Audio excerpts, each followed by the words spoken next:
Chapter 684. These two powerful chiefs were convinced that all of this was Ghoul Dan's fault. On the main road of Draenor, the plains that were originally covered with trees and vegetation had become lifeless. The trees that were once full of vitality had all withered, and the sky that was originally blue had now become as red as blood. All of this was because of those warlocks and their endless thirst for power. Not only that they had destroyed Draenor, but Ghoul Dan was the mastermind behind all of this. It was also because of his fault that the tribe was unable to defeat the Alliance and conquer that world called Azeroth. This was all because of that cunning warlock, and his people had betrayed the tribe at a crucial time, and went to that damned demon King Sargera's mausoleum to seek power, causing the front lines to collapse. What should we do? You're already the wisest chief I know. You're not as good as me in battle, but I'm not as good as you in intelligence. Kargith didn't hide his weakness at all. I'm not as good as you in battle? The place where Kilrog's dead eye was emitted a dim red light, but this light disappeared in a flash. He didn't need to argue with Kargith. He was very clear about how ruthless Kargith, the madman who had broken his own arm when he was imprisoned by the ogres, and who had killed his way out of a mountain of corpses and a sea of blood, was. Once he provoked this battle maniac's desire to fight, then the outcome wouldn't be decided in a day or half a day. First, we need to form a new core of the tribe. Core. Yes. A powerful clan alliance that all the clans have no choice but to acknowledge, just like the Blackrock clan in the past. Without a powerful core as a flag, that group of people with brains full of muscles who only see the increasingly smaller hunting grounds in front of them won't listen to anyone. Kargith muttered to himself for a moment. The Blackrock clan is destroyed, but if only the Warsong clan was here. Yes. It's a pity that Hellscream is trapped in Azeroth. This was a chain reaction. If only one Blackrock clan was kneeling in Azeroth, then there would naturally be a second and third clan that followed closely behind. However, it was precisely because he was clear about the structure and relationships of the tribe that Duque acted very decisively. Getting rid of Blackstone, trapping Warsong, crippling Blood Ring, Dragon's Maw, and Shattering Palm, in addition to Frost Wolf, who had already been exiled to begin with. This was no different from wiping out the top 5 clans of the Horde. Right now the tribe was without a leader. Duque did not know that he had pushed the tribe too hard in the Second War, which directly led to the delay of Nuzul's emergence. What's more, he didn't know was that at some point in the future, an intense argument had already broken out about his existence. In an illusory, incorporeal spiritual space, several voices were arguing loudly. Duke Marcus is definitely a desecration and destruction of the timeline. Let's be clear. We bronze dragons are the protectors of Azeroth first, and then the protectors of time. Are you sure this Duque is on the Guardian's side? One of the possibilities we have deduced is that he will become the Lich King. That's only 1 out of 1,024 possibilities. Why don't you say that there's an 82% chance that it will become better? There's a 17% chance that it will remain the same? No, tampering is tampering. We must give him a warning. Caro, stop right there. The Bronze Dragon King Nozdormu at that point in time has clearly rejected all interference from us. Even if you return, it will be meaningless. Your power will be weakened to the point where you're weaker than a mortal. Alright. I'll compromise this time. Next time I'll do it myself. Speaking of which, it was inevitable that Duque would incur the wrath of the Bronze Dragons of the future timeline. Because this guy had already begun to play with the changing of the era. If the previous Azeroth was said to have a typical medieval worldview and magic, then now Duque was single-handedly pushing Stormwind City and Iron Furnace Castle from the Middle Ages to the Renaissance. In fact, Duque really wanted to push Azeroth to the Industrial Revolution in a short period of time. Unfortunately, the 3 dwarven races that represented the highest technology in Azeroth, dwarves, gnomes, and goblins, had all chosen the wrong technological talents. It was not an easy task to retract all of their unreliable ideas of seeking death. At first, Duque wanted to promote the use of rifles in the human army. Unfortunately, the level of firearms in this world was currently at the level of those that used solid bullets. Not only was the barrel thick, it could not fire continuously at all, and it could easily explode. When the enemy was charging, arrows could generally be shot 3 times, but this time was only enough for 1 shot from the gun. Even something like a 3-shot shot was not enough to make up for this substantial firepower deficiency. So, Duque had to continue playing with shields and spears in the front row and spear throwers in the middle row. The only big change was that Duque had introduced the dwarven mortars. The mortars of this era were not standard mortars. They were more like support short-barreled cannons, but Duque had improved the cannonball and the gunpowder of the cannonball. The original solid cannonball was replaced with hollow iron balls filled with iron pellets to increase the destructive power of scattering. The gunpowder was changed from adding gunpowder powder each time to storing the gunpowder in a gunpowder bag wrapped in oiled paper. When ignited, the gunpowder would still ignite, but the time needed to add the gunpowder was shortened, and the rate of fire increased. Duque began to train the mortars. After all, this could increase the firepower of the soldiers in short-range firepower support.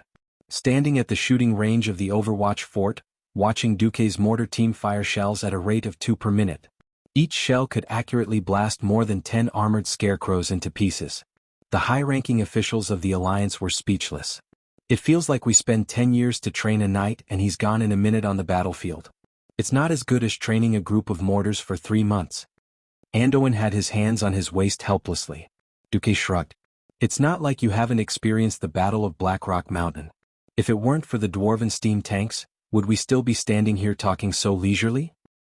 Yes. Technology is the #1 productive force. The gnome great craftsman Jurbin recited Duque's famous saying. Anduin looked at the huge steel vehicle that came from the north, passed through the drawbridge, and drove into the Overwatch fort along the huge tracks on the drawbridge. He sighed deeply. I didn't believe in technology in the past. Even though I've been to the Iron Stove fort, I still can't imagine that it only takes a day to cross the entire elven forest. It only takes 3 days to get from Stormwind City to the Overwatch fort. Anduin Lothar, who had stayed in the unbuilt Overwatch fort for a period of time, knew very well what a miracle it was. Chapter 685. Dark Portal Year 4, October 16th. This was a big day worthy of the entire Alliance's commemoration because on this day, it announced the completion of the reconstruction of Stormwind City, the construction of the Overwatch stronghold that was responsible for monitoring the Dark Portal, and the opening of the entire railway that spanned more than 2,000 kilometers, spanning across 4 major regions and connecting Stormwind City and the Overwatch stronghold. Using 2 years to create so many things, not to mention the amount of manpower and resources used, just this short period of time was enough to shock the entire Alliance. Impossible? Tyreenas almost fell off his throne. No way. I've only just finished rebuilding the inner city. Salas, whose home had also been demolished, looked at his Riptide castle, which was now a size smaller, and smiled bitterly.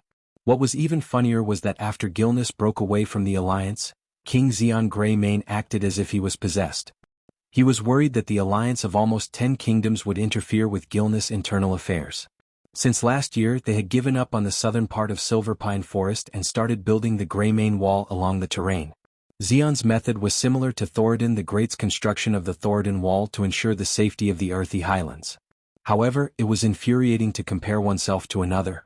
Gilnis had only just finished building a wall, but it was already announced that both cities had been completed at the same time. Old Jean's face was slapped so hard that it was bright red. That's impossible. How did Duque do it? Xeon cursed from his throne. I heard that he boldly used goblins to help him, and even pulled over a lot of giant arcane puppets. Gnomes? Arcane puppet? Duque must be crazy. You can't blame Jean for saying that. Almost all of the intelligent races on the continent didn't have a good impression of the gnomes. They only knew how to destroy things without building anything. No matter where they went, they would create a foul atmosphere. However, it also depended on how it was used. No matter how unreliable the gnomes were, there were a few things that allowed the gnomes to be at the forefront of the world. The first was the goblin lumberjack. These gigantic robots were as tall as 2 people. Even though their terrible fuel engines produced ear-piercing noises all day long, and they constantly produced pungent smoke, the efficiency of the goblin lumberjacks was far above all other races. Even the thick-shouldered orc laborers couldn't compare to these robots that had sawtooth circular chainsaws installed on their arms. The second was goblin gunpowder. Don't think that the goblins were a bunch of fellows who were adept at using gunpowder and shouting, "Explosions are art." Another way to use the goblins was to use them to blow up mountains. The ground of the elven forest was mostly flat. After laying gravel and wooden ties, the rails would be very stable. Starting from the Red Ridge Mountain, it was no longer possible. The rugged Red Ridge Mountains originally only had a narrow, winding path. To get the trains through, it must be widened. When Duque chanted the mysterious spell that had always been effective against the gnomes, I'll give you a lot of gold coins. Afterwards, countless goblins' eyes turned red as they howled and charged up the mountain with explosives. The continuous explosions could even be heard dozens of kilometers away in the East Cove lumberjacks. The crazy goblins blew up rocks and themselves into the sky. Within 3 months, they blew up the canyon near the triangular intersection into a basin and turned the natural moat into a passageway. According to the original agreement, after the completion of the project, Duque would pay more than 15 million gold coins for the cost of blowing up the mountain. Every big boss in the alliance was shocked to hear this amount of money. However, one night, half a month before the project was completed, an accident happened. For some reason, a rumor was leaked that the Red Dragon Queen Alexstrasza had helped to eliminate a big demon in the blasted lands. As a reward for the Red Dragon army agreeing to leave a small team of red dragons in the blasted lands, Duque prepared a sum of up to 1 million gold coins for the queen. That night, a few groups of goblins risked their lives to sneak into the queen's temporary cave in an attempt to steal the gold coins. In the end, the queen was furious and went on a rampage. She killed nearly 1,000 goblins at the campsite and burned them all. F***CK. In the spirit of a fair and just contract, I invited you to work for me. But you came to steal the money of the Alliance's most important ally? I'm hiring workers, not thieves and swindlers. Duque waved his hand and told the goblins to scram. At first, the goblins wanted to argue and ask if they could get half of their wages, but Alexstrasza, who was beside them, shouted, "Scram! If you talk any more nonsense, I'll burn down your hidden treasure bay." If one had to ask what was the difference between a goblin boss and a normal goblin boss, it would be that the goblins had some brains. They knew that the goblins couldn't afford to offend the Red Dragon. If they had to blame someone, they could only blame themselves for not controlling their brainless subordinates to steal the Red Dragon Queen's treasure. The queen unleashed a wave of dragon might, and the goblins ran away in fear. Then they didn't even have to pay the 15 million gold coins. A few big bosses in the alliance turned around and wondered if Duque had purposely blackmailed the goblins. That's right. He did it on purpose. The goblins were a race that only cared about money. As for moral integrity, they would sell it for money. They could work for the beastmen, the dragons, or the fire elementals. Whoever offered the highest price, they could sell off their previous employer in the next second. Last year, Dallin had taken the fleet of Stormwind and the fleets of the two countries to Hidden Treasure Bay to cause trouble for the goblins. The goblins had to cede territory and pay reparations. They had to hand over almost all of their warships. This year they finally had a big deal. The goblins had used up almost all of their gunpowder stocks. Who knew that apart from the 1 million gold coins down, they wouldn't receive anything more? The goblins were furious and aggrieved. Although they had doubled the price of the cheap gunpowder and added a zero at the end, they still felt that Duque had cheated them. This time they had been cheated by Duque. Yes, Duque had indeed cheated them. So what? Duque would never let these bastards join the alliance. Moreover, in the original history, the goblins were on the Horde's side. After using them, he would kick them away. Moreover, the entire alliance was cheering. The last key to quickly building Stormwind City and the Watchtower was the arcane puppets. These humanoid puppets, which were over 5 meters tall, were not rare. They could be seen everywhere on the streets of Silvermoon City. The puppets only needed a mage apprentice to control and were quite useful.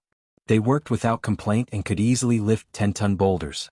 Arcane puppets were the ones who built the core of the sturdiest outer wall of the Watchtower. They carried the cut boulders and stacked them up one by one. A single puppet could do the work of hundreds of people for a day. Chapter 686. Unfortunately, there was a serious problem with the arcane puppet. It consumed a lot of mana. A magical jade could only allow it to work for an hour. According to the Daligen's calculations, this meant that the cost of using an arcane puppet for an hour was more than 100 gold coins. In the eyes of the allies, how was this building a city? It was like piling up gold coins on the ground and melting them. If it wasn't for Duque's confidence when the door of darkness closed, and the possibility that it would reopen within 2 years, the big shots of the alliance wouldn't even be willing to fork out so few people, not to mention the 5 million gold coins that they volunteered after seeing the scale of the project. However, seeing that Duque was the only one paying, no one dared to ask where the 5 million went and what it was used for. Anyway, all the ministers swore that if it were them, considering the harsh geological conditions and the serious supply and manpower problems, the 5 million would only be enough to build the walls of the Watchtower. Barbicans, turrets, arrow towers, and the outer bastions were all out of the question, not to mention building a train station inside. Who could be like Duque, rebuilding 2 cities in one go and building a complete high-speed supply line? King Lang stood beside Duque. Now that the Watchtower is built, you can breathe a sigh of relief, right? Duque nodded. You can say that. Anduin was more concerned about another problem. What if the tribe doesn't come in 2 years? I'm 90% sure that they will come. If they really don't come, I'll just let the Marcus family guard this place for generations. Duque pursed his lips. He didn't believe that the Burning Legion could wait that long. You're really willing? You're only 19 years old this year. For Azeroth.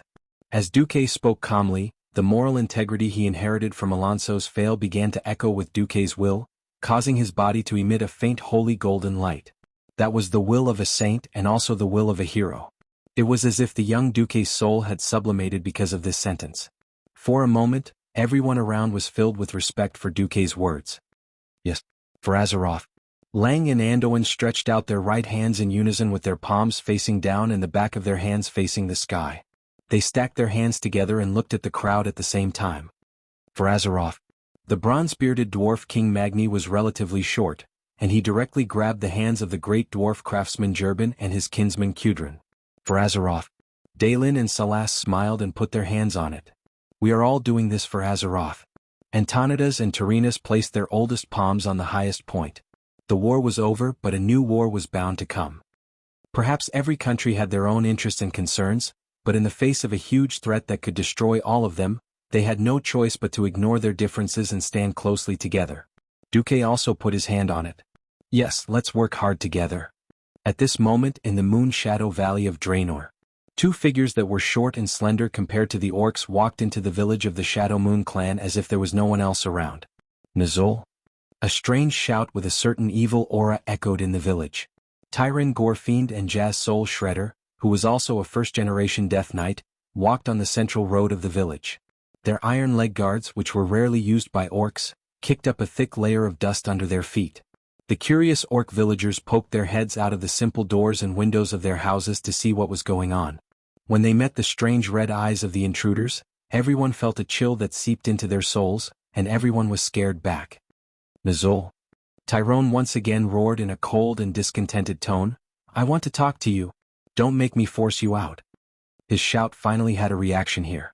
A few tall and burly green giants carrying heavy iron axes came behind the two of them. A rough voice came from behind. I don't know who you are and I don't care who you are. You are now trespassing on the territory of the Shadow Moon clan. Get out of here now or die. The Death Knight turned to the strong orc warrior who had just approached him from behind. I, Tyron Gorefiend, am looking for Nizul. Pass a message to him for me or get out of here. The orc looked a little uneasy when he heard the name. Gorefiend? You are the Death Knight? His face twisted with disgust, revealing two fangs.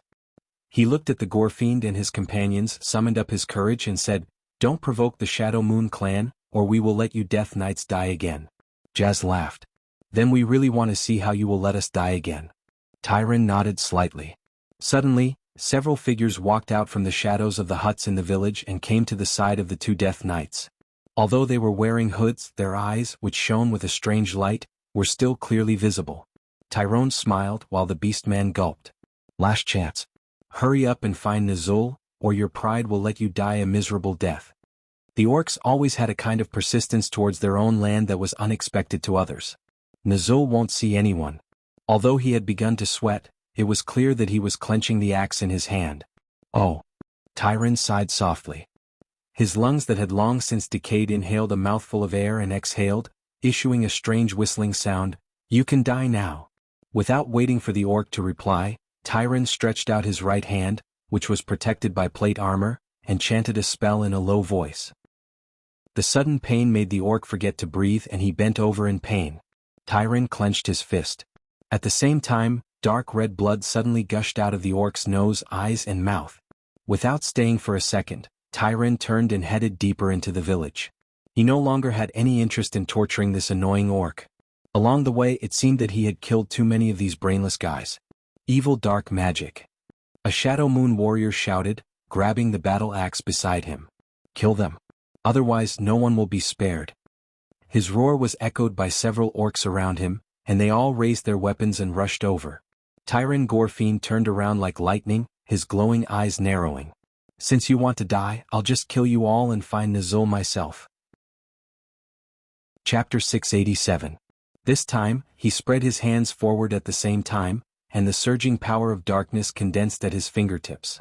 A second later, as if a powerful mage had thrown a big fireball, the power of darkness exploded in front of the orcs like black flames, easily sending the orcs who had just rushed over waving their battle axes flying.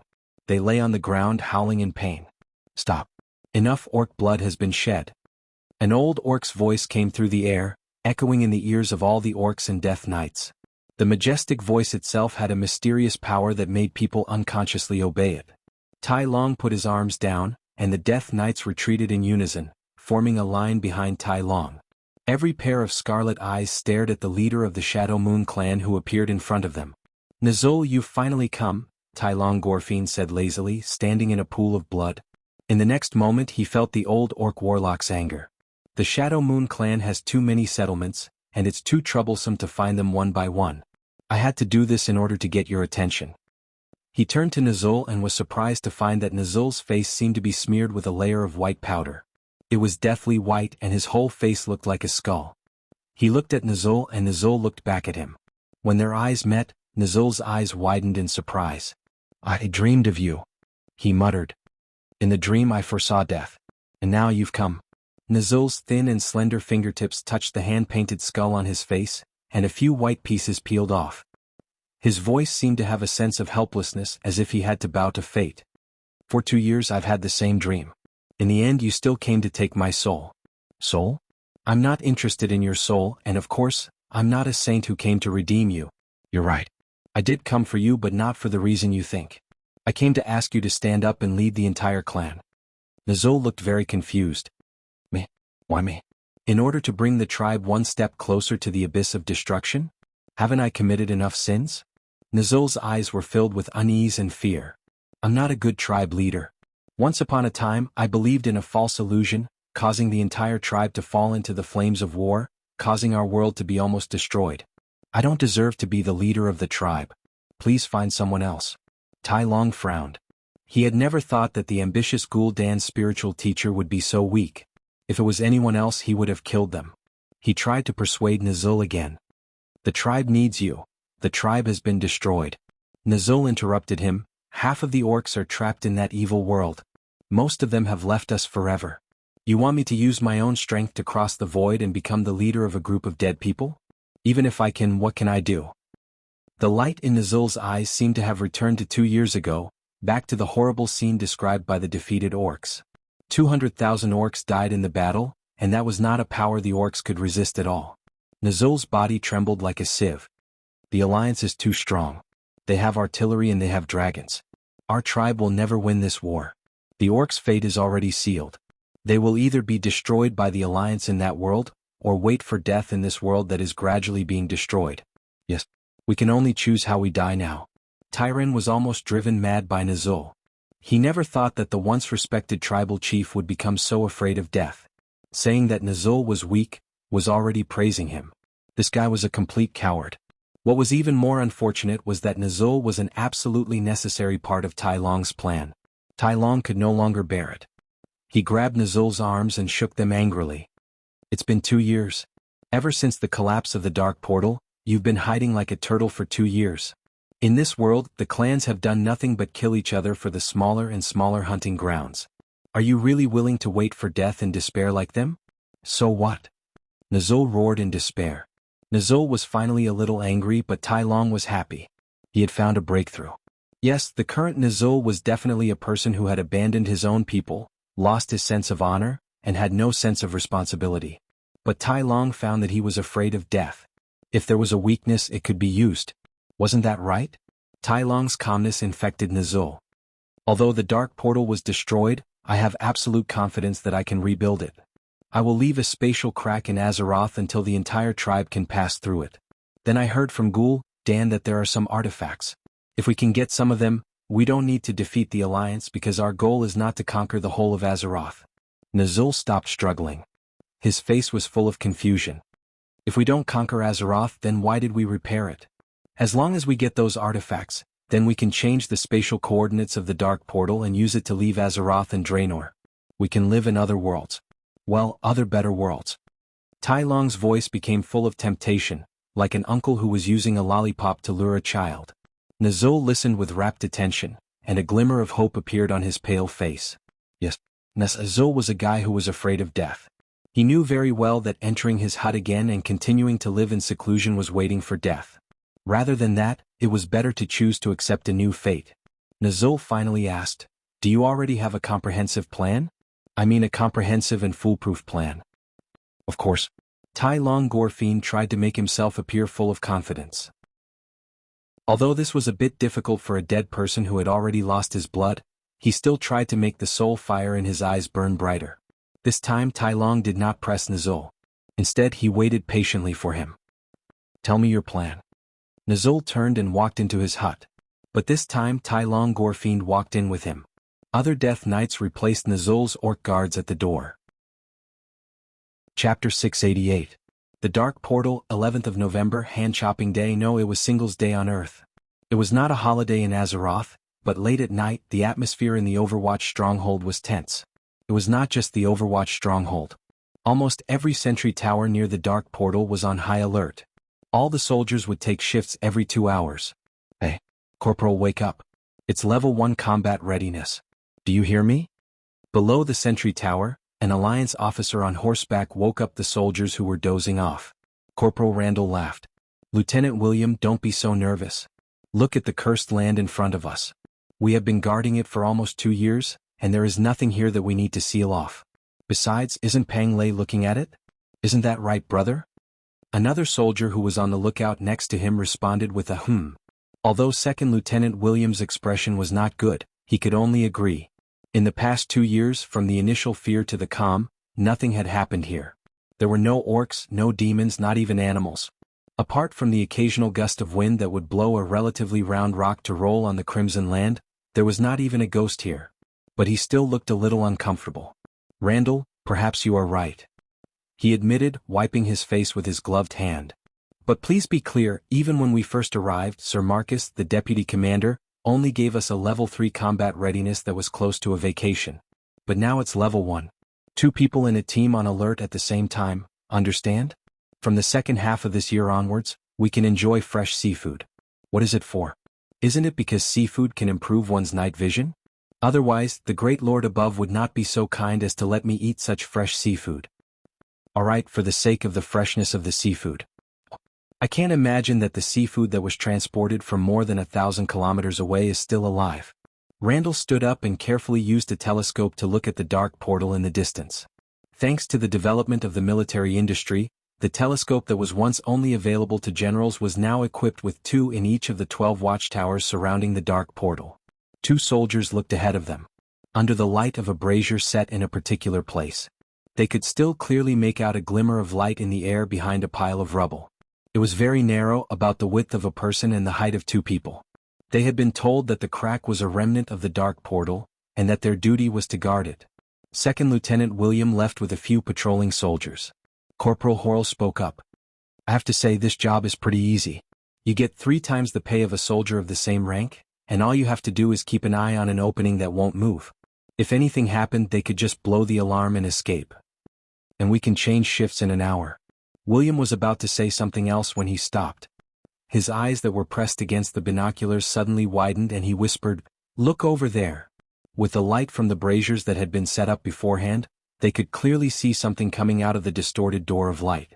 In the light of the fire, the shadows of those things were cast on the huge wall behind the door of light that had been set up beforehand. The huge figure with its long fangs looked especially ferocious. "Wu, did you hear that?"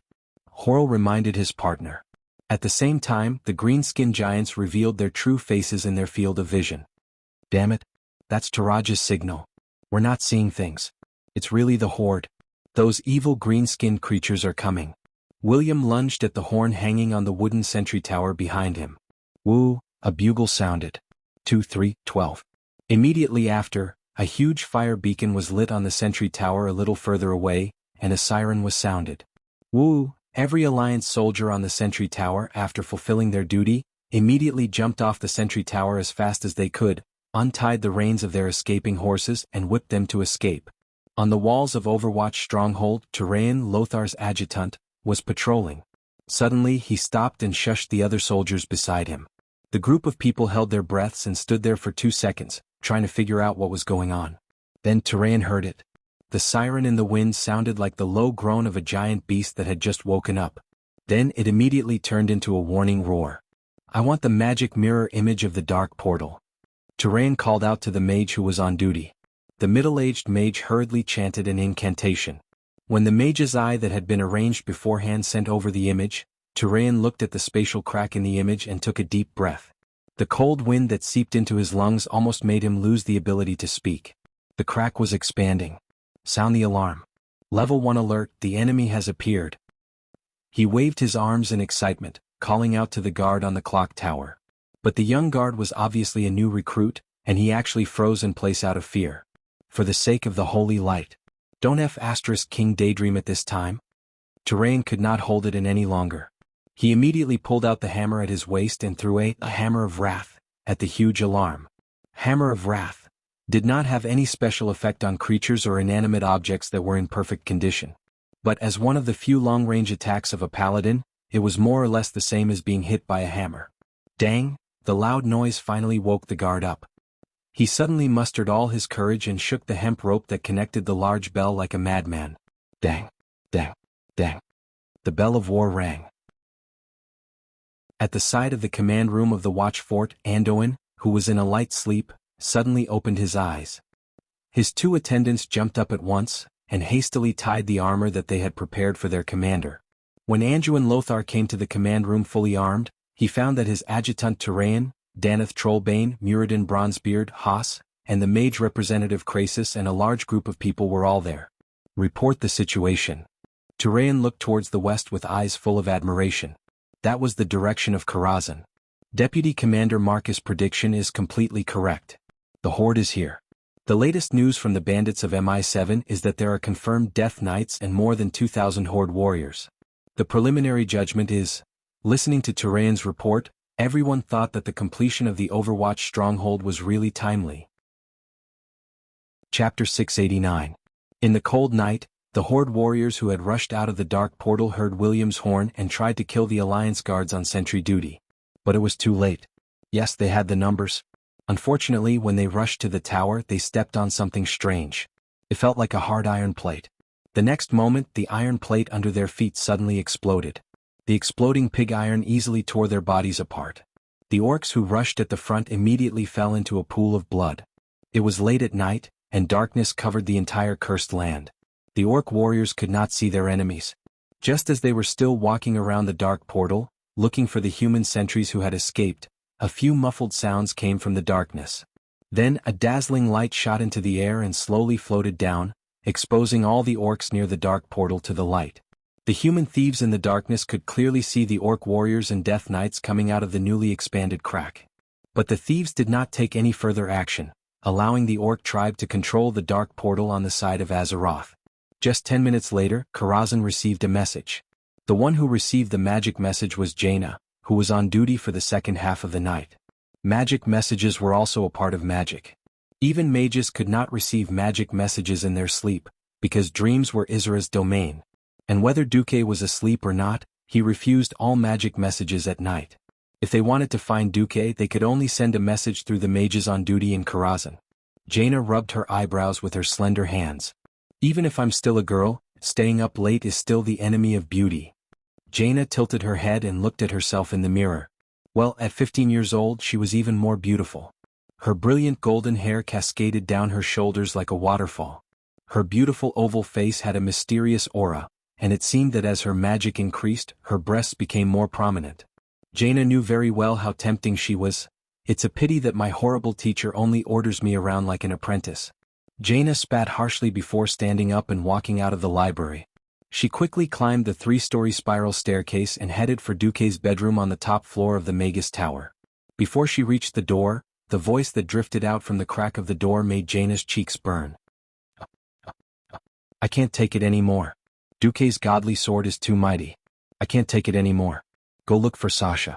This was the voice of Aurelia, the eldest sister of the Windrunner family, who usually appeared to be noble and elegant. "Sasha is sleeping soundly.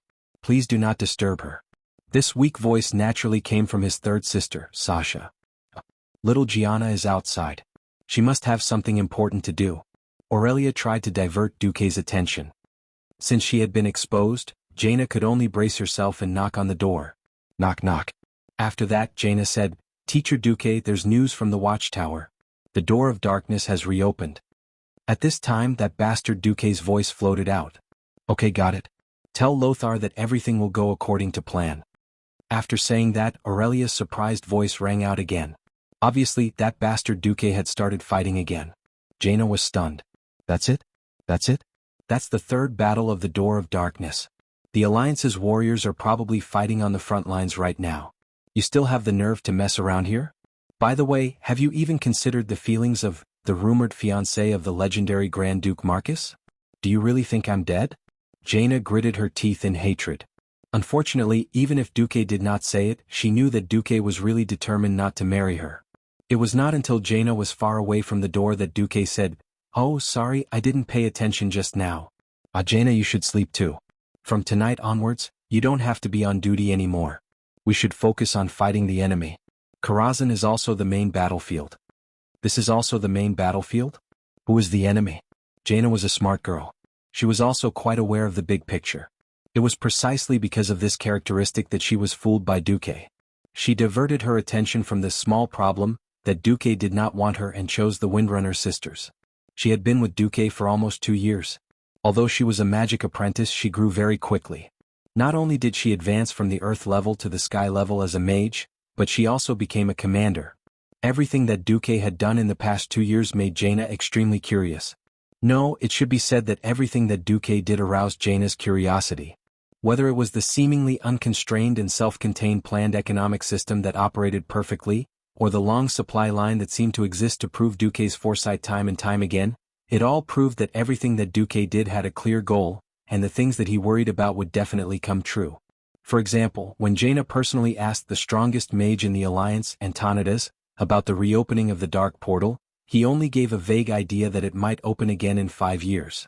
This was a completely different concept from the 2 years that Duque had been waiting for. It was not 2 years. Or rather, it should be said that Duque had already accurately reached the 2 months. As Duque's disciple and secretary, the order that the Watchtower would enter a level 1 state of alert starting in November was also passed on by Duque. On the surface, Duque was like a very clear and easy-to-read book. He finished reading it in a few seconds. Every action and every step of his seemed very simple, but when all of Duque's actions were combined together, no one could understand it. Even if Jaina did not want to admit it, she had to admit that there were still many things that she could learn from Duque. "One day, I will learn everything from you and then teach you a good lesson." At the same time, the Alliance was teaching the Horde how to behave.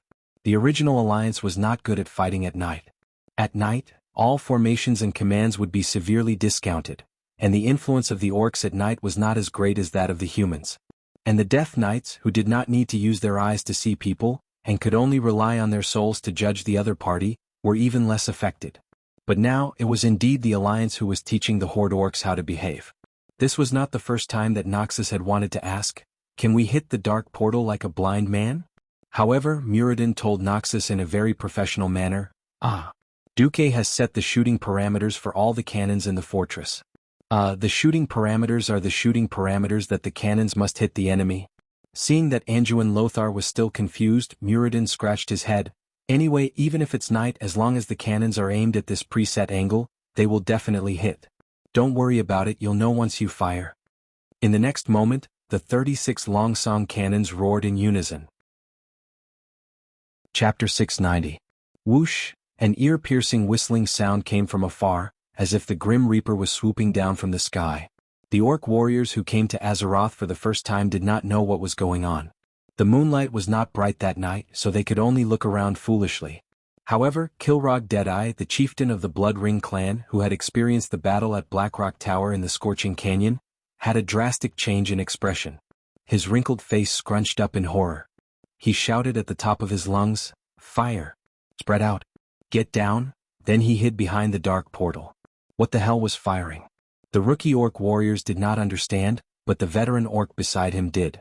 Not to mention the veteran orcs, even the Death Knights who were unafraid of normal physical attacks had to crawl on the ground in the face of this apocalyptic power, curling up like a porcupine.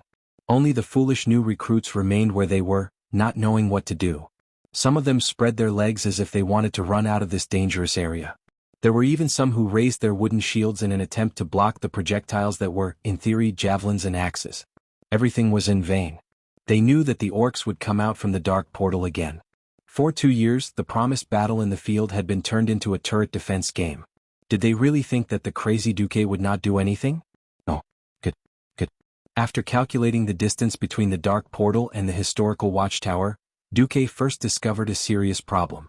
The cursed land was like a kettle, surrounded by steep mountains that were difficult to climb. The original location was next to the only exit. Anyone who wanted to leave the cursed land would have to go through the double baptism of cannon fire and arrows. Moreover, the watchtower was built at the highest point of the mountain. Anyone who wanted to attack it would have to go through a painful attack. It seemed good, but the original location of the watchtower was too far from the dark portal, so far that the cannon fire of this era could not reach it. This was an absolute disadvantage. Duque also understood that using magic near the dark portal was suicidal. Once the chaotic magic energy affected the cracks in space, both sides would be doomed. Therefore, Duque's response was to expand the watchtower. It turned out that the historical Overwatch stronghold only had a single layer of walls.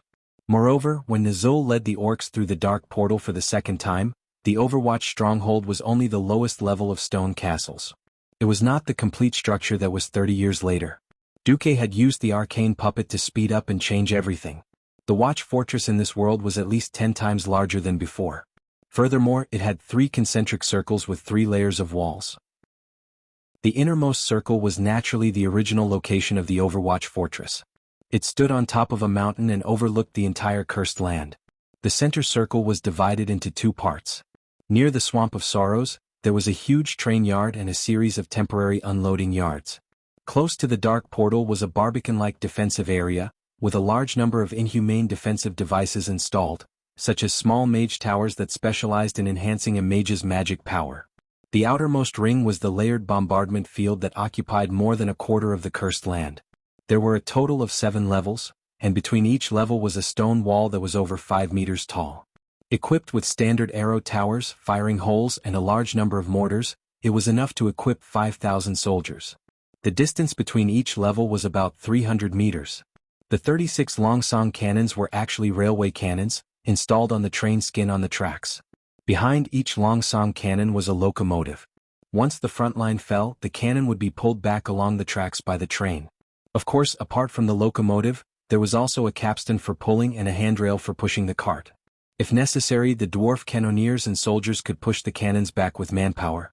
The tracks extended all the way into the watch fortress. As long as they could be pulled back in time, they could be reinstalled on the cannons of the watch fortress and transformed into Longsong cannons. These Longsong cannons could be said to be the pinnacle of this era. Ha! Blast them to death. Go. Big steel cannon. Muradin laughed maniacally. The cannon that was 6 meters long and had a diameter of about 1.2 meters was called small steel cannon. Therefore, this cannon that was fixed on the train had a length of 10 meters, a diameter of 1.5 meters, and could fire a distance of 3 kilometers was called big steel cannon. When Noxus heard the deafening sound of the cannon firing from several kilometers away, not only did his eyelids twitch wildly, even his heart was about to jump out of his chest. Only the fanatical dwarves with earplugs were jumping around the cannon, as if they were celebrating Midsummer Day. That's right. They couldn't improve the quality of the steel, but they had to increase the range and power, so they had to make the cannon barrel bigger and thicker. Originally, only a dwarf in the state of descended deity could lift the cannon, but now it would take 2 descended deity dwarves. But it didn't matter as long as it worked.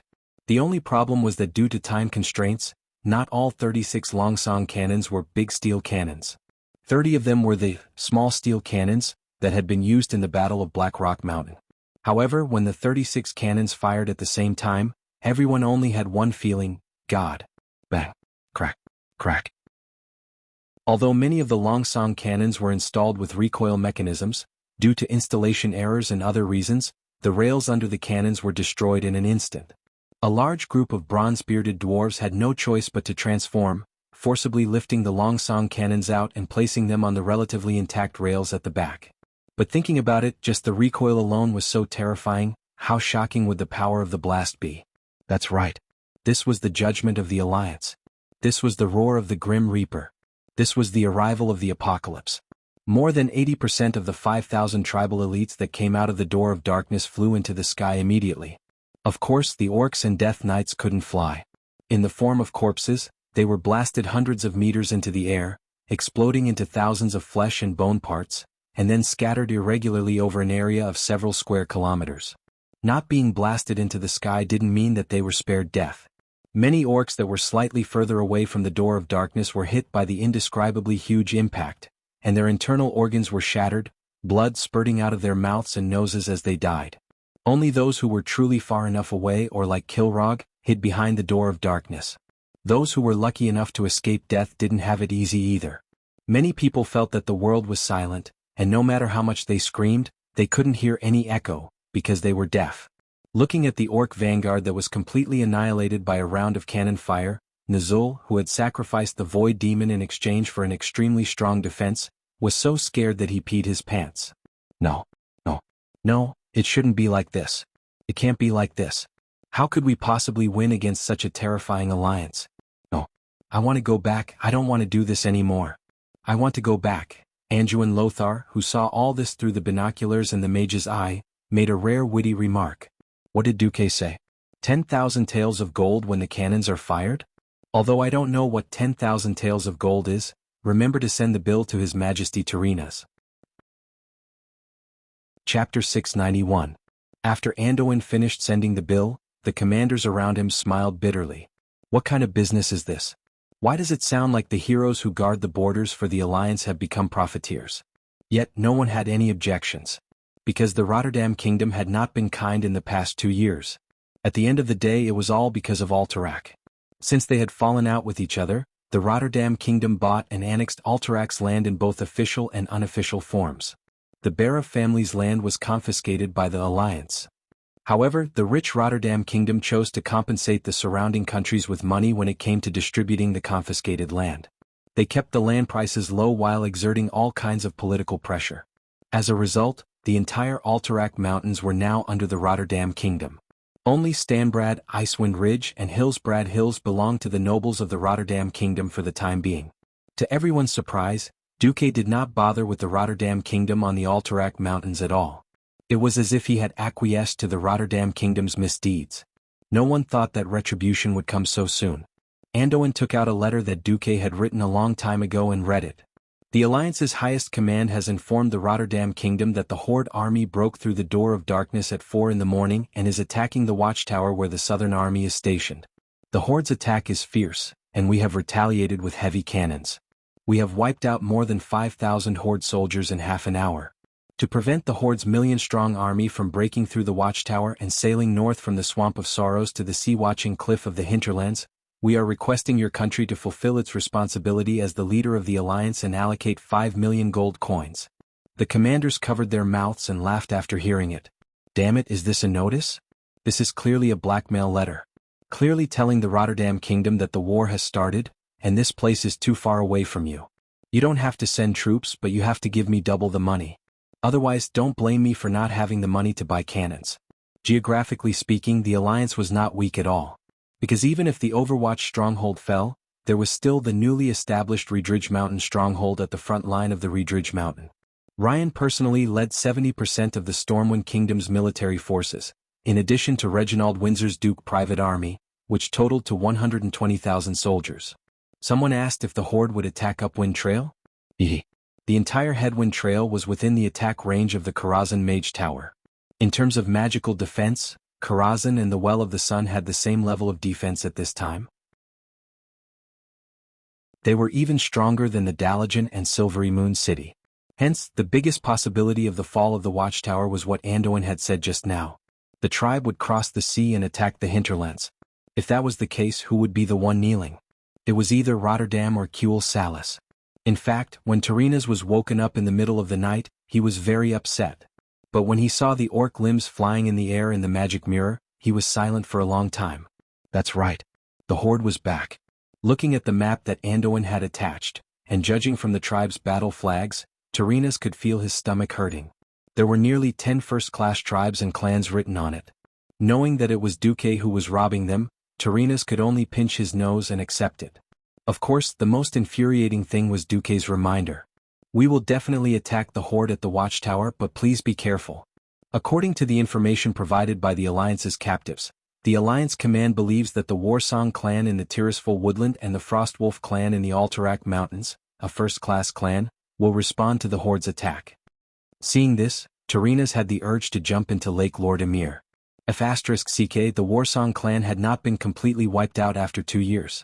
That was enough to give him a headache. Where did the first-class Frostwolf clan come from? When did this information come from? Tarinas would not believe it even if he was beaten to death. This was the information he had just received. Needless to say, Duque obviously knew about it a long time ago. He didn't say it when Rotterdam took over the Alterac Mountains, and only revealed it when the Horde attacked. Alright, there were 2 first-class tribes in his backyard. Even if they were half dead when the Horde's army arrived, the Rotterdam kingdom would be destroyed. Was this a blackmail letter from the front line? No. This was a scumbag blackmail letter with extra information. Tarinas slammed the armrest of his throne 3 times with all his might. Even the ministers at the foot of the throne could feel the tremors. His confidant, Duke Charmas, whispered, "We have to pay for this and not just the amount." Yes. Send my orders to double the reward to the Alliance Command Center. Let's use the Rotterdam Kingdom's treasury first. Then whoever takes Alterac Mountains land will be split according to their shares. Double was 10 million gold coins. Even Duke Charmas, who was used to seeing big scenes, could not help but grit his teeth when he heard this. They did not believe that Duque would give up on the watchtower that he had spent so much effort to build, but Rotterdam could not afford to gamble. Actually, 10 million gold coins was not that much for Duque. In order to upgrade their technology, the bronze-bearded dwarves, who were the main suppliers of raw materials and workers, were actually selling everything they had. If they did not build the watchtower and the Redridge Mountain Fortress, they would first have to kneel to Stormwind and Cosmodan. Duque was a kind person. Since the bronze-bearded dwarves were so determined to support Stormwind, how could Duque let Magni suffer losses? Less than 5 minutes after the news of Rotterdam's promise of 10 million gold coins, Duque sent Magni an arms purchase order that was worth 5 million gold coins and was 200 pages long. In order to fulfill their duties as allies, the cannons, ammunition, soldiers and workers provided by the Iron Furnace Castle were all free of charge. Now in this order, Duque doubled the cost that Magni told Duque, and added a 0 before the decimal point to purchase. In the end, it was Magni who was kind enough, or perhaps he felt that it was too shameless to earn so much, that he waved his pen and said, "For the Alliance, I'll give you a 50% discount." On the other side, the Horde had no idea that there was such an exciting game within the Alliance. The Horde's vanguard almost peed their pants. Nazul panicked and wanted to run back, but he was grabbed by the Death Knight Tyren Gorfiend. "Idiot. Calm down. It's too late. The Dark Portal has already been opened, and we have already angered the Alliance. If we go back like this, the Alliance will only rush into our world and kill us all. Completing the mission is more important." Mission. Do we still have hope? Yes. Your hope is me. A sudden voice interrupted, and it was in a strange orc language.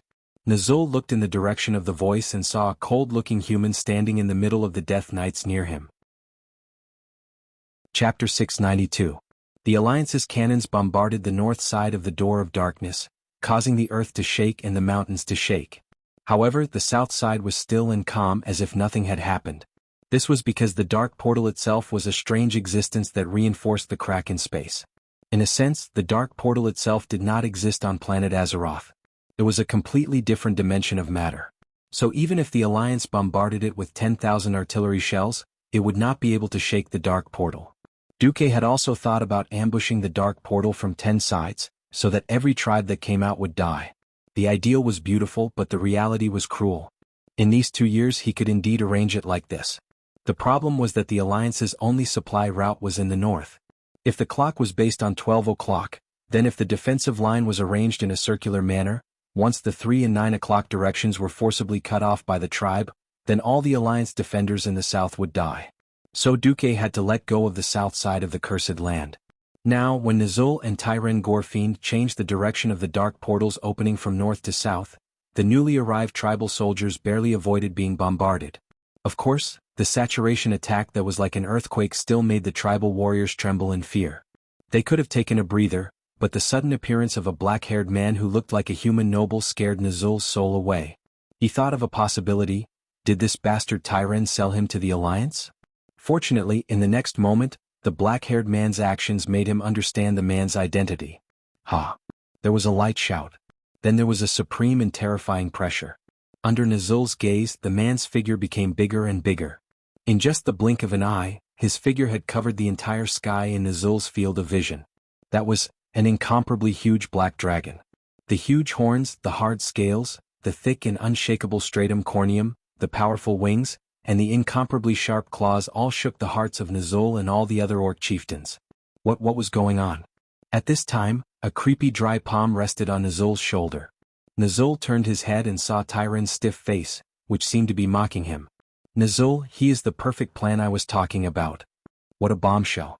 Compared to him, the 1-ton artillery shells that the Alliance threw out were just mediocre toys. If it stood on the tribe's side, there was no need to worry about failure. The Alliance would never have thought that their heavy artillery bombardment would instead become the perfect cover for the Black Dragon's descent. A huge explosion and a cloud of dust covered the sky, making it impossible to see anything from the north. In fact, in order to avoid accidental injuries, MI7's bandit spies had all retreated. The gigantic black dragon that seemed to cover the entire sky transformed once again. This time he was very slow as he folded his wings and once again became that cultured and elegant human male nobleman. Tyrone walked forward and bowed respectfully to the human who had transformed into a black dragon. He then turned to Nazul, Kilrog, Kargath and the other chiefs and said, "Please allow me to introduce to all the chiefs of the tribe that this is our strongest ally in Azeroth, the leader of the Black Dragon Army, Lord Nefarian." Kilrog and Kargath frowned at the same time. Kilrog seemed to have thought of something and chose to remain silent. However, Kargath, whose personality was more irritable, bluntly said, "Hey! Wait. Why do I remember when the leader of the Black Dragon Army died?" Suddenly, without any warning, Kargath's entire body flew out with blood spurting from his nose and mouth. No one saw how Nefarian made his move, but it was obvious that this Mr. Black Dragon was in a very bad mood. His voice was still full of elegance, but there was a hint of anger in it. The era of Nethario, the Wings of Death, has passed. Now, the leader of the Black Dragon Army is me, the great Black Dragon King, Nefarian. If Duque was here, Duque would definitely be extremely surprised. In the past, when he read novels, it was always the boss who beat up the kid. Now, he thought of a way to get rid of his old man, but the result was that the equally ambitious former Black Dragon Prince, Nefarian, took over. In a sense, the Alliance was at an advantage because in terms of strength, Nefarian was not just a street away from his old man. From another perspective, the Alliance suffered a great loss. This was because Duque, the mastermind of the Alliance, did not know that Nefarian would jump out at this time. This was truly something that exceeded their expectations. In a situation where the big shots of the Alliance generally trusted Duque, Duque's flawless plan just had to make a mistake. This could very well be fatal. After Nefarian slightly punished Kargath Bladefist for not having eyes, he gently raised his hand. The beastmen suddenly realized that the sky was once again covered with shadows. Nazul and the others suddenly raised their heads and saw that further south, along with the hazy moonlight, something was approaching. Nazul discovered that there were some orange light spots flashing in the shadows that were gradually becoming larger, and they slowly turned into diamond-like shapes. Kilrog's single eye opened wide, and he realized that those orange flashes were the scorching magma flowing out of the beast's mouth, and that the deafening noise was the sound of huge wings flapping. That was an uncountable number of black dragons. The dragons swooped down and every beastman warrior looked on in awe. When they landed, the ground beneath their feet trembled. Hot liquid flames fell from their mouths. Their glossy black scales shimmered under the starlight, and their huge claws were like polished steel. These black dragons stood on the ground or on huge rocks. For the beastmen, they had already become one with the earth, becoming huge stone statues. They were all living and incomparably deadly existences. When all the dragons had landed, they retracted their huge dragon wings and stared at the beastmen in front of them with their ebony eyes. Their heads and tails were gently swaying, and the dragon teeth in their scarlet mouths crisscrossed chaotically. From time to time, because of the friction, they would make frightening scratching sounds. The beastmen were brave. But that bravery also had a limit. For them, they could launch a suicidal charge against the human battle formation that was 10 times their size without hesitation. But they did not dare to raise the axe in their hands against the dragon army that was only 1% of their size. The feeling of being stared at by the dragons was terrible. This feeling was like a cat carefully studying its prey before eating it. Almost every beastman could not help but shiver. "My subordinates are here," Nefarian said to everyone. His tone was filled with obvious pride. The strongest creature in the entire world of Azeroth. Chapter 693.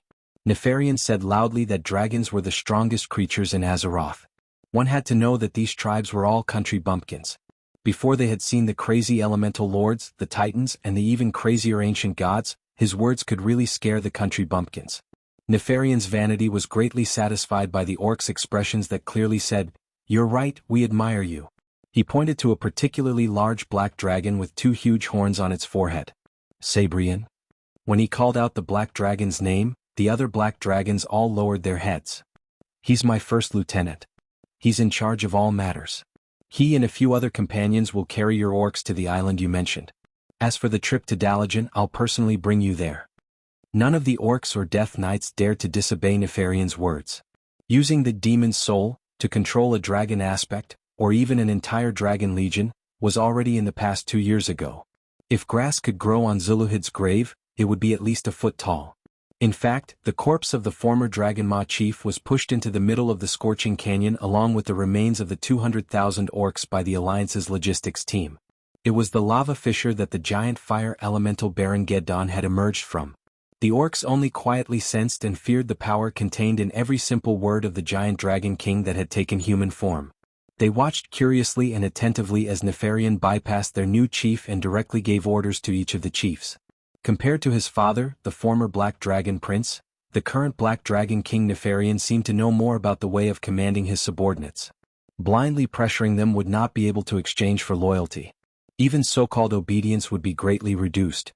Nefarian's masculine lips curled up slightly. He spoke again. "Of course, I have no intention of becoming your master. Your strong request is an exception. Now we can only be called, so-called allies with the same interests." His words immediately made the tribal chiefs feel much better. Nefarian's smile became even more mysterious. "You won't be the only opponents of the Alliance. The Black Dragon Legion will lead you to the Tirisful Glades to find Grom Helroar's Warsong clan. At the same time, I will let Brother Blackhand's Blacktooth clan dispatch troops from the Burning Steppes to attack the Reedridge Mountain and attack the Alliance's retreat." Blackhand brothers? Brendan Mame? Nazul was stunned by this unexpected news. Yes. After completing the quest from Great Chief Orgrim in the Mausoleum of Sargeras in the Endless Sea, they came to Blackrock Mountain and foolishly occupied Blackrock Stronghold. If I hadn't shown them the right way, they would have been dead by now. Now they are my servants. Nefarian raised his chin arrogantly. This was definitely great news for the main force of the Horde trapped in the Cursed Lands. After all, there was nothing in the Cursed Lands apart from the red soil that had lost its vitality. Even the supplies had to be transported over from Draenor. Nazul really couldn't imagine what would happen if there were hundreds of thousands of beastmen crowded here. Perhaps the Alliance wouldn't even need to destroy them. They would starve to death here or kill each other, leading to destruction. However, Nefarian's gift wasn't limited to this. Like a magic trick, he took out an item from his interspatial storage bag. When the tribal chiefs saw this thing under the hazy moonlight, they couldn't help but exclaim in unison. What did they see? The head of the great traitor of the Horde, the former warlock King Ghoul, Dan, who was believed to have directly caused the defeat of the Alliance in the war against the Alliance. His sinister face was still frozen with a horrified expression. His life, his sins, his self-inflicted suffering, all stopped at the moment before his death. Looking at his expression, one could completely imagine the huge gap of loss and panic when he confidently wanted to steal the power of the fallen titan Sargeras, only to suffer the fiercest backlash of the demon tide. No one knew how Nefarian did it, but in any case, Ghoul, Dan's head didn't have any decay, and was presented in front of the Horde in its entirety. Can I see this traitor's head? Of course. Nefarian casually tossed Ghoul, Dan's head to the ground like a bag of garbage. Several beastman Kiliarchs lit torches to make the scene more obvious. The tribal chiefs of the first-rate clans gathered in a circle and watched with angry expressions. It's him. It's definitely him. That unfilial disciple of mine? Ha. Ghoul, Dan. You also got your retribution. Is this what you'll get in the end? Ah. As Ghoul, Dan's former master, Nazul had the absolute right to decide on the head. For a moment, the tribal chiefs burst into enthusiastic cheers.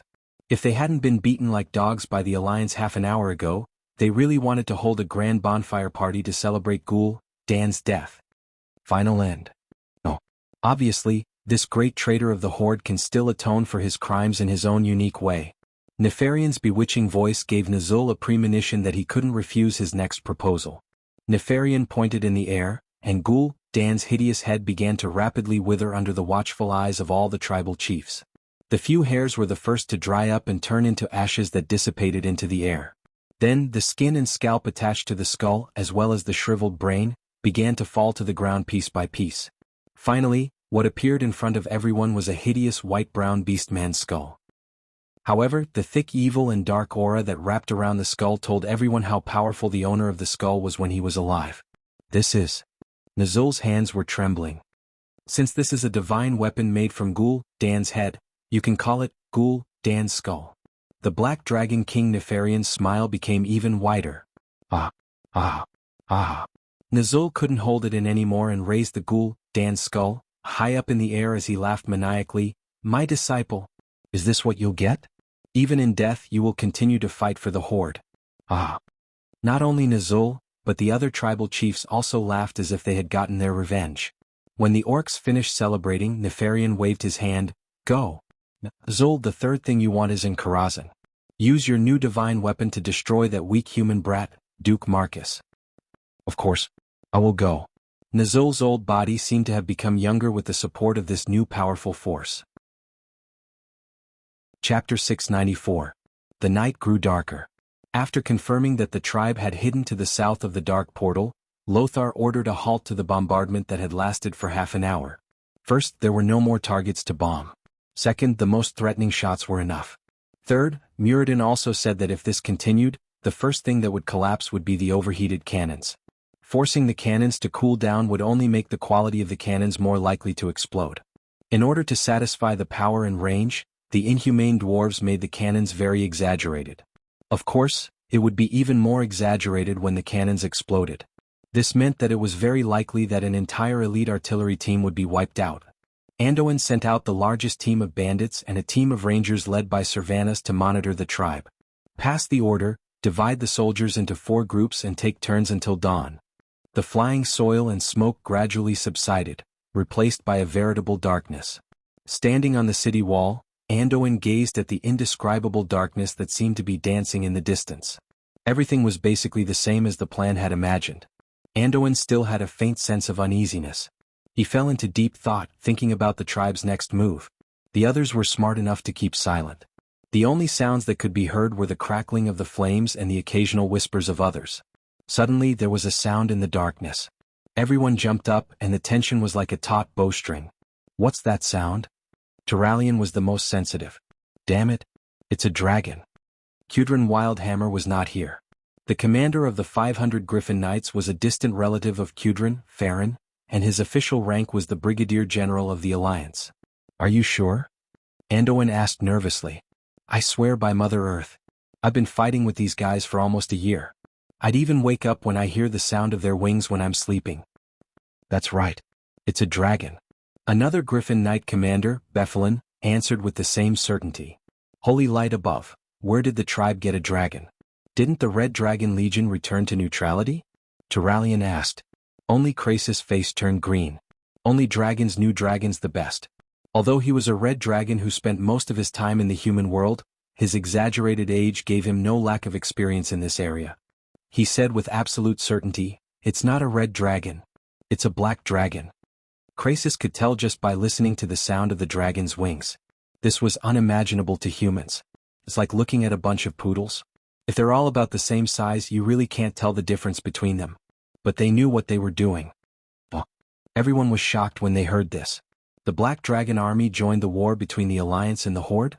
Krasis' face was indescribably calm. If the Black Dragon Legion dares to come out on their own, then they will be seeking their own death. That's right. Nesario had been executed. But now, the Black Dragon army was still listed as an enemy by the Dragon Slumber Shrine. The world of Azeroth was so big that it would not be easy to find the Black Dragons if they wanted to hide. If they officially joined the Horde and started a war against the Alliance, it would be a different story. The 4-colored dragons, whose claws had long since been polished until they were shining, would definitely not mind giving their former compatriots and traitors the most vicious blows. I need a magic message to see if I can contact the Red Dragon Queen Alexstrasza, Krasis said. Her Majesty Alexstrasza, is she busy now? Anduin asked slightly nervously. Whether there was the Red Dragon Legion as backup was crucial to the alliance. Krasis had a slightly strange look on his face. I'm not too sure, but I heard that she is not in the Dragon Slumber Shrine at the moment. The long night finally passed and the sky was just beginning to brighten. The big shots of the alliance were all stunned by the scene in front of them. With the door of darkness in the east and west as the dividing line, the north was full of densely packed shell craters. The south was almost intact because a large number of large and small spatial rifts had appeared on the dividing line, and demonic creatures were constantly coming out of them. The total number of demons was not too many, probably around 1,000. From imps to void demons, from hellhounds to demon guards, they basically included all the types of demons in the middle and lower levels of the Burning Legion. The demonic creatures did not seem to have any intention of attacking. They just wandered around the spatial rift.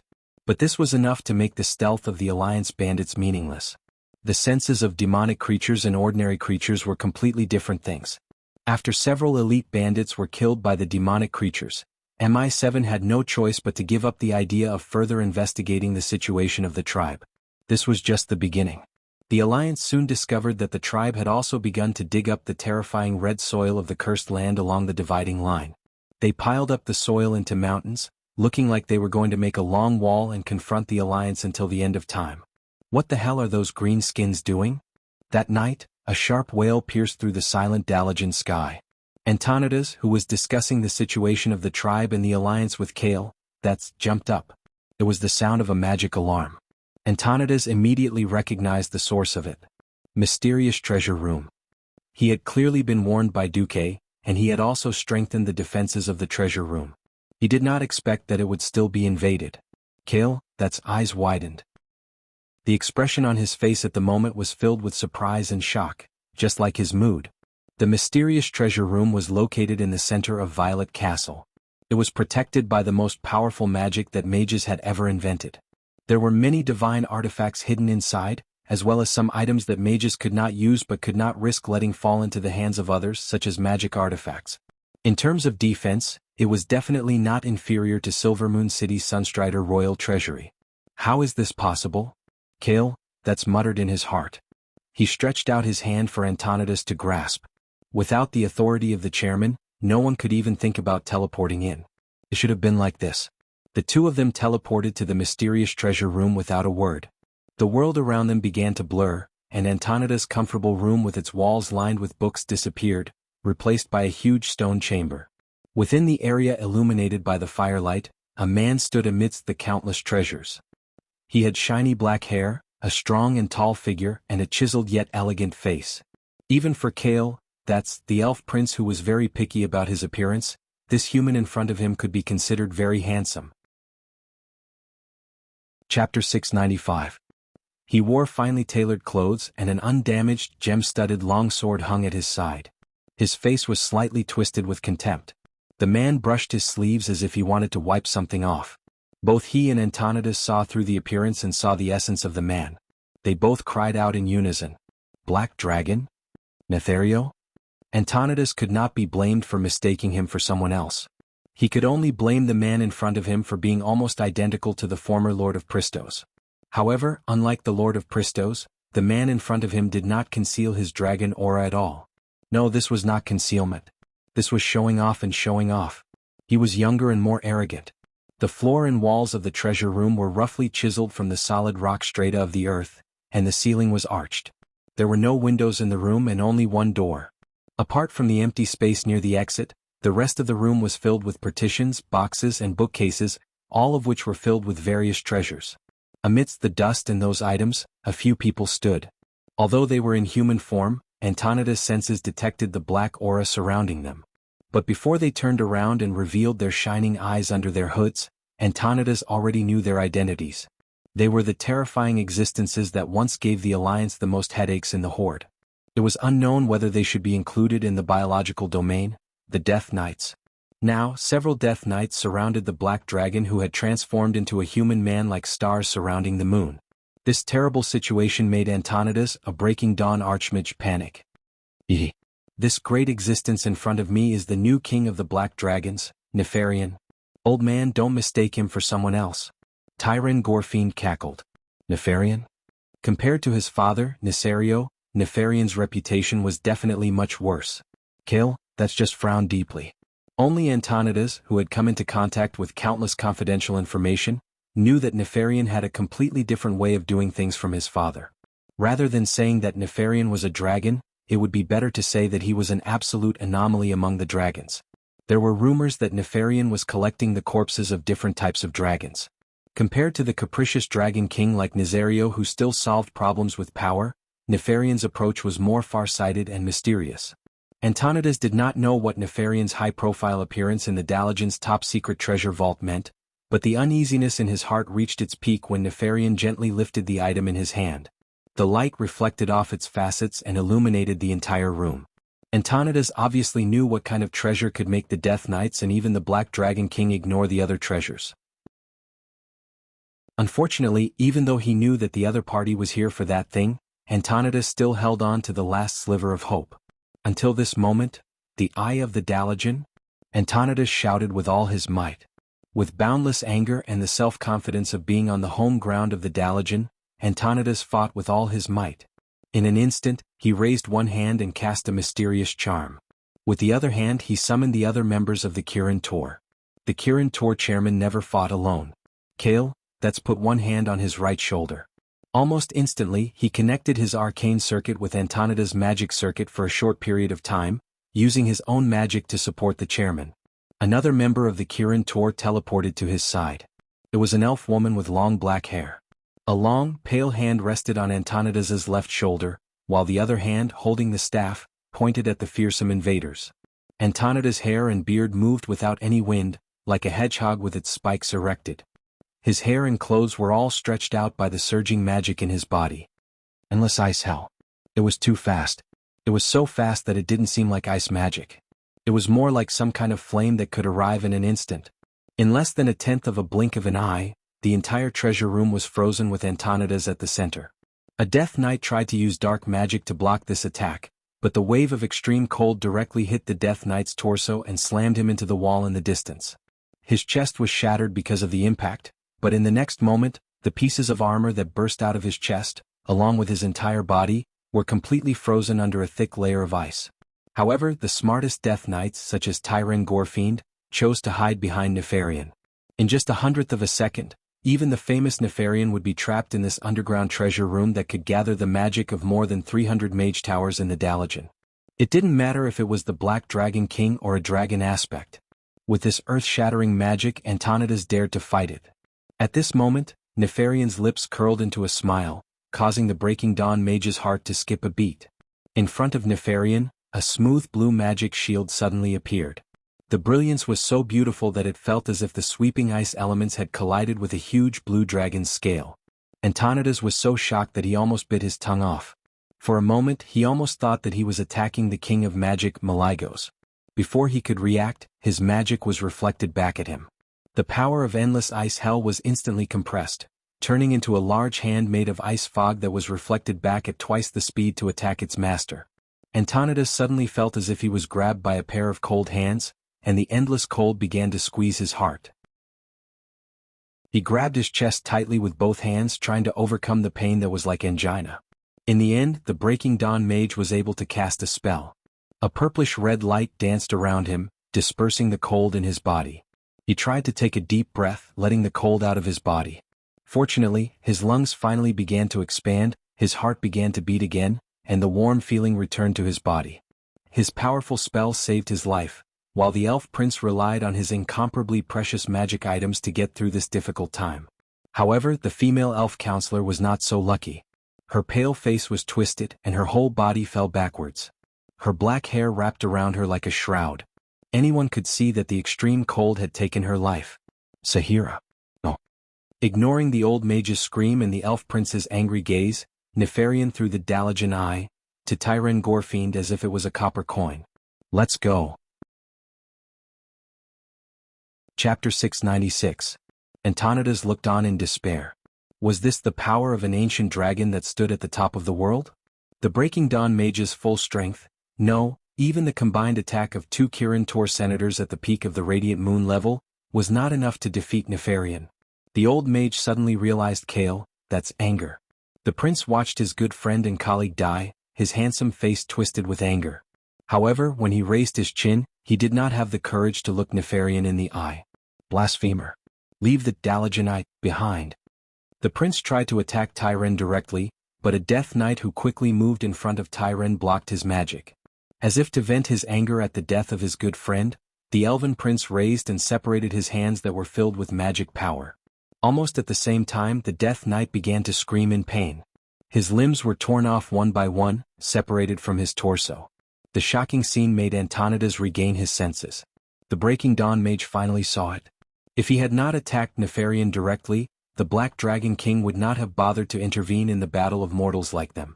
This might be an opportunity even if it was the pity of the most powerful enemy. Kill all the Death Knights. The old mage was still angry. On the other side, Nefarian opened the portal leisurely. On the other side, another Kirin Tor senator teleported over and joined the fierce battle against the Death Knights. Unfortunately, it was too late. The three archmages looked at the invaders with eyes full of anger. So what? As Nefarian entered the portal, the Death Knights began to blur. The Dalajan mages did not dare to follow because they could clearly feel the draconic aura of more black dragons coming from the other side of the portal.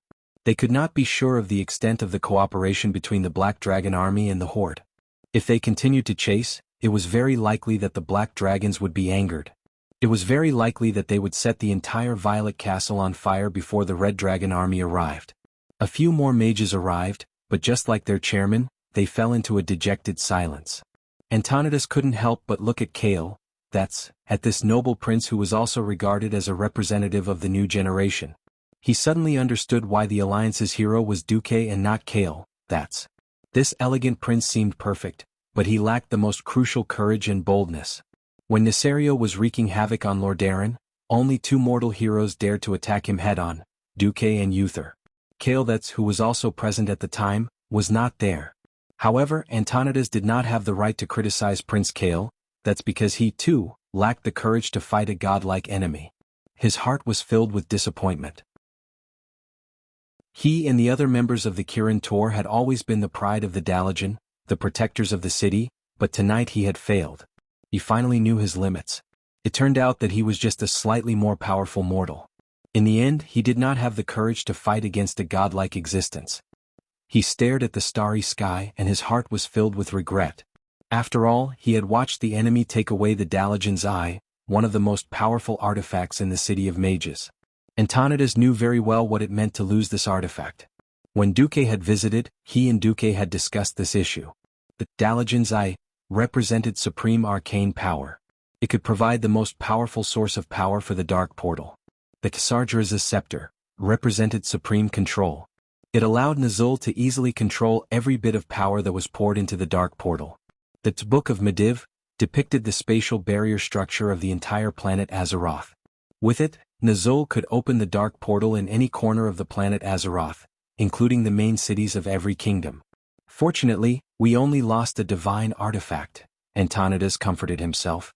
Soon he was slapped in the face. The sentinel sent by the Red Dragon Legion to the tomb of Sargeras in the Endless Sea sent a magical image. A terrible demon had been defeated. It was killed by a group of heroic orcs. It could be clearly seen that the orcs had taken a long stick from one of its claws. It looked like a spear with a wooden handle and a silver tail.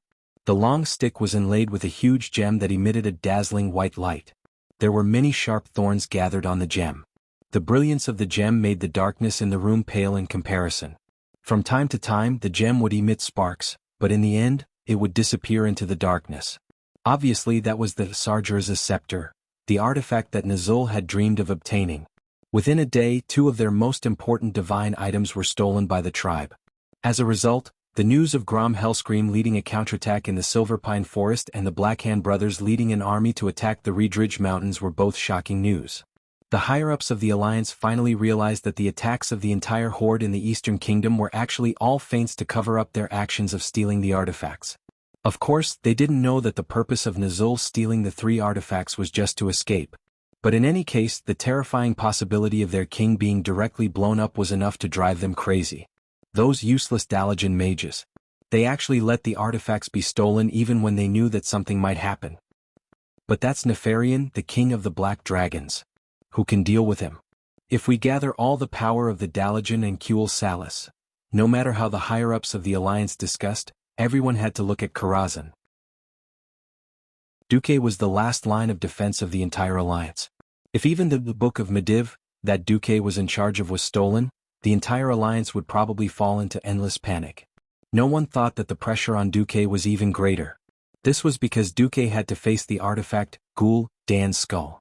He couldn't beat him, so he had to kill the Lich King Nuzul. Standing on the scorched land in front of Karazhan, Nuzul looked at the tower in the distance that was shining with mysterious arcane light, but he wasn't nervous at all. He couldn't hear the howling of ghosts when the wind blew against the wind, because the sound of the wind couldn't compare to the whispers echoing in Nuzul's ears. He held the head in his hand and looked deep into the hollow eye sockets. Then he heard Ghoul Dan's voice. To Nuzul, the voice that came from the soul seemed to have a life of its own. Chapter 697. Even though Ghoul Dan was dead, he still hoped to do what he did when he was alive, and make his former mentor lose his mind once again. However, Nuzul would never be fooled a second time. In the past he was too gullible. He believed in Ghoul Dan and killed Jaden's illusion, which made him inadvertently betray his people. It was guilt that made him give up his power, and it was fear of Kill Jaden that made him give up pursuing Ghoul Dan. The funny thing was that Ghoul Dan thought that he had defeated the old shaman. My good disciple, open your eyes of the soul and see who is still alive, who still holds the power of the entire tribe, and who died and was reviled by millions and millions of orcs. He whispered to the head. As he spoke, Nuzul laughed. Nuzul had never been a weakling, whether it was the former #1 orc shaman or a warlock who had lost his shaman powers. However, even with the skull of Ghoul Dan that had absorbed part of Sargeraz's power, Nuzul still did not dare to attack Karazhan head-on. Relying on Ghoul Dan's memories, he knew very well how terrifying the magical defenses of Karazhan were. Although he did not know to what extent the weak Duke Marcus could use Karazhan's defensive system, Nuzul's cautious personality made him not dare to take risks. Fortunately, he did not need to take risks. Ghoul Dan had once used the dream technique to spy on Mediv. It was a tragic and failed attempt, but Ghoul Dan was not completely empty-handed. At least Ghoul Dan knew a few backdoors. Nuzul tried a few easier backdoors, but was shocked to find that the flaws in the spatial barrier had already been filled. Nuzul frowned. According to the information provided by the Black Dragon Army, Duque's Radiant Moon Archmage was about the same level as him 10 years ago. Logically speaking, Duque should not have such exquisite spatial magic attainments. Nuzul had to look for a flaw that was one level lower. If it was anywhere else, it would not be easy to find. Don't forget, Karazhan itself was the most active area in the entire Azeroth space. Every day there would be hundreds of large and small spatial cracks in different areas of the Mage Tower. Some were so small that they could not pass through at all, and some were death traps that could crush any creature. It took Nuzul a full hour to find a crack that he could safely pass through. Found it. With a gentle wave of his hand, a dazzling spatial passage appeared in front of him. He waved his hand gently, and a dazzling spatial passage appeared in front of him. That's right, when Ghoul Dan established the Storm Predator clan and the Shadow Council, many of the backbones came from Nuzul's Shadow Moon clan. At that time Nuzul had lost power. Many shamans turned into warlocks and sought refuge with Ghoul Dan, but there were still many warlocks who chose to support Nuzul. After Orgrim took advantage of Ghoul Dan while Ghoul Dan was unconscious to clear the shadow of the Shadow Moon orgs under Gudon. The 4 powerful warlocks continued to reinforce the spatial passage, while 2 warlocks summoned several fiend guards with the height of 2 people and blue skin to take the lead and rush over. Feeling the intense elemental fluctuations coming from the other side of the passage, Nuzul did not care. He gently blessed himself with a huge magic shield and strode in with his head held high. Evil must be destroyed. It was a deep female voice. When his vision returned to normal, the first thing Nuzul saw was a huge stone female giant. She was casting golden holy flames, and almost instantly killing the demon guards that rushed forward. His 2 high-grade warlocks could not hold on any longer. Nuzul was a little embarrassed. In his imagination, Duque was at the same level as his 2 subordinates. Who would have thought that he would be restrained by the otherworldly creature that guarded the other side? Nuzul gently raised the skull of Ghoul Dan in his left hand. He used the unparalleled evil magic in the skull to cast a summon. The space in front of Nuzul twisted, and then a creature that came completely from the void appeared. He could have summoned a powerful demon, but unfortunately he did not dare to use the power of the demon too much. He was worried that his summoning of a powerful demon would attract the attention of Kill Jaden. After all, he signed a blood contract with Kill Jaden, and then he used the shaman's methods to deceive the deceiver. After taking benefits from Kill Jaden, he did not obey Kill Jaden's orders. It was a very large nightmare creature. It was much taller than a human. No, it was much taller than any orc. In front of the female giant, it was a full head taller. Its skin was covered with scales, and there were lumps that could burst at any time all over its body. It looked like the surface of its body was like a liquid. There were protruding spikes on its shoulders, forearms, chest, and other places. At the end of its long arms was a huge palm with long claws. The bottom of its face was too narrow, and the top was too wide, forming an inverted triangular head. Its slanted eyes glowed a smoky yellow, and one of its small mouths was filled with sharp fangs. Behind it, a tail was swaying from side to side. What exactly it was Nazul did not know. As soon as it appeared, it wanted to devour Nazul, but the power of the skull of Ghoul, Dan, easily suppressed its will. The huge monster suddenly jumped on the female giant, who was wrapped in holy light, and wrestled with the female giant. The female giant's holy light burned its body, causing it to scream. However, after the lumps on its body burst, the acid that flowed out also hurt the female giant. In the next moment, a powerful arcane puppet wrapped in lightning blocked in front of him.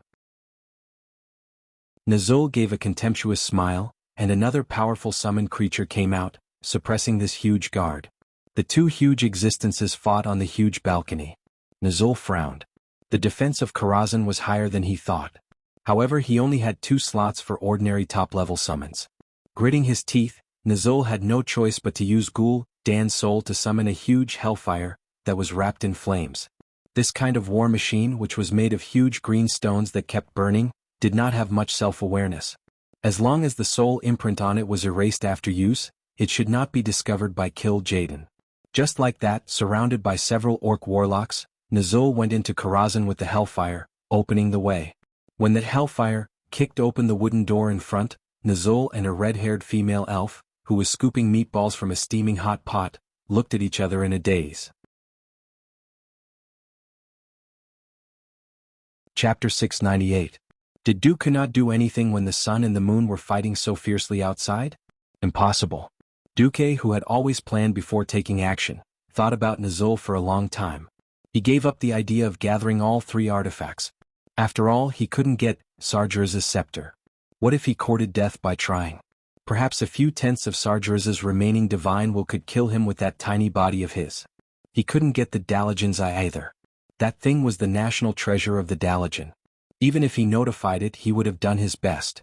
The only thing he had a chance to save was the Mediva's book. Duke didn't want to go to Draenor to play. He wasn't afraid that he would go to Draenor after beating up Kill Jaden's adjutant and his army commander. After all, Kill Jaden should have been delayed by something in the original history. Duke was afraid of the earth-shattering explosion that blew Draenor apart. In the original timeline, Turalian and Aurelia were killed, and Khadgar was blown to wander in the void for who knows how many years before he survived. Big brother, don't play. Withstanding a nuclear explosion with the body of a mortal, how could it be possible for a human to do that? Even without the explosion, Duke wasn't optimistic about the expedition to the Outland. The alliance was full of internal conflicts, and it would be difficult to defeat a fleeing Nazul with just a few 100,000 expeditionary troops. To conquer Draenor, which was not much smaller than planet Azeroth. Did they want to kill the beastmen with just these few people? How was that possible? After going around in a big circle in his mind, the simplest way was to protect the Mediva's book, block the watchtower, and then slowly fortify the entire blasted land. As long as they could do it, after a few decades, the tribe would be finished in Draenor. Since he had made up his mind, it was easy. The biggest difference from the original history was that something as important as the Book of Mediv wasn't placed in Stormwind City's library to be managed. Doing that would be stupid. What was the difference between that and an unprotected child taking a huge sum of money and running around a bandit's den? That Book of Mediv was in Karazhan, and Duque carried it with him. That was not enough. Therefore Duque invited a great god. Here came the problem. What kind of price did one have to pay to seduce a god who could punch the Demon King and kick the Black Dragon army? In the past, Duque had been very vexed. However, Ever since a certain dragon queen awakened a certain gluttonous talent because of the ice cream, things became much simpler. This was the scene that Nazul was presented with. What the hell? Queen Alexstrasza didn't care about the soup splashing on her impressive breasts. She breathed out hot air as she sent one meatball after another into her mouth.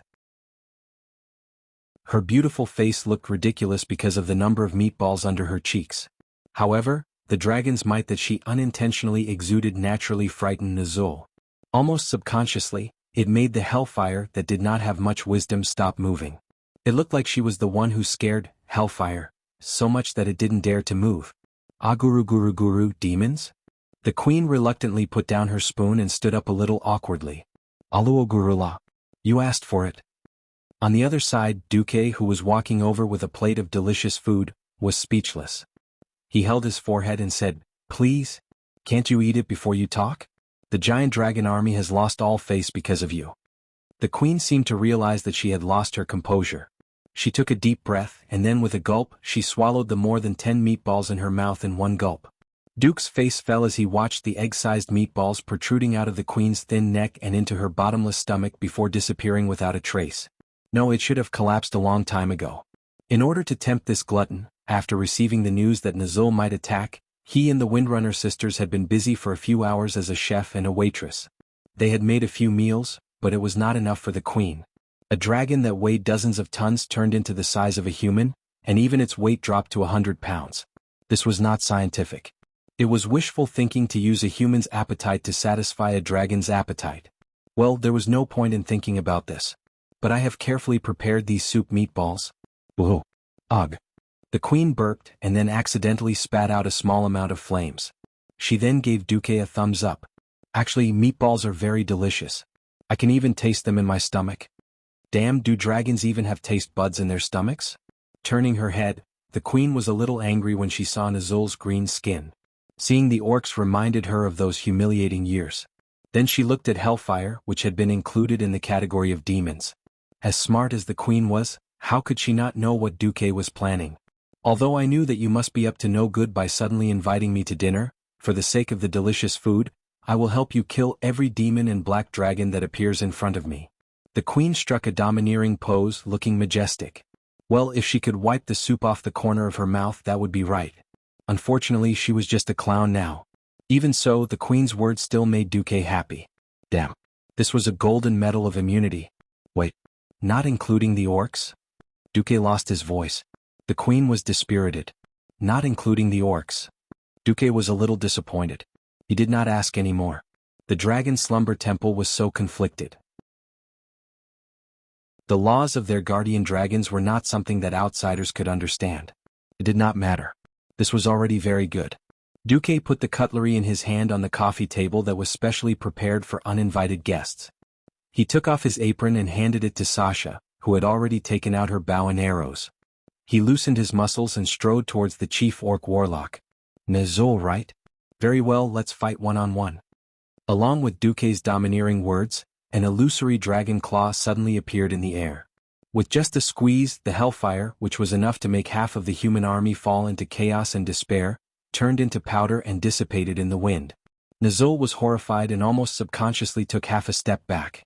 Aurelia smiled bitterly and rested her chin on her hand. Duque, you little B*****. You make it sound so dignified. Sasha continued, but I like that he's a little bad, but he can stand up at the critical moment and have a heroic spirit. While the Windrunner sisters were teasing, Nazul was cursing in his heart. He finally understood. The so-called duel was under the premise that he could not summon any demons and fight with Duque. Damn it. Could a warlock who could not summon demons still be called a warlock? Chapter 699. Well, a duel between two people. One-on-one. It sounded fair, didn't it? In fact, it was bullsh***t. Although warlocks had the talents of demon, destruction, and pain, not allowing a warlock to have a demon pet was like letting a karate player cut off a pair of palms to play senpai. Nazul's strength was at least halved. Since ancient times, warlocks had relied on hellhounds to disgust the mage to death. Hellhounds could not only provide warlocks with magic resistance, but they could also interrupt the mage's casting from time to time.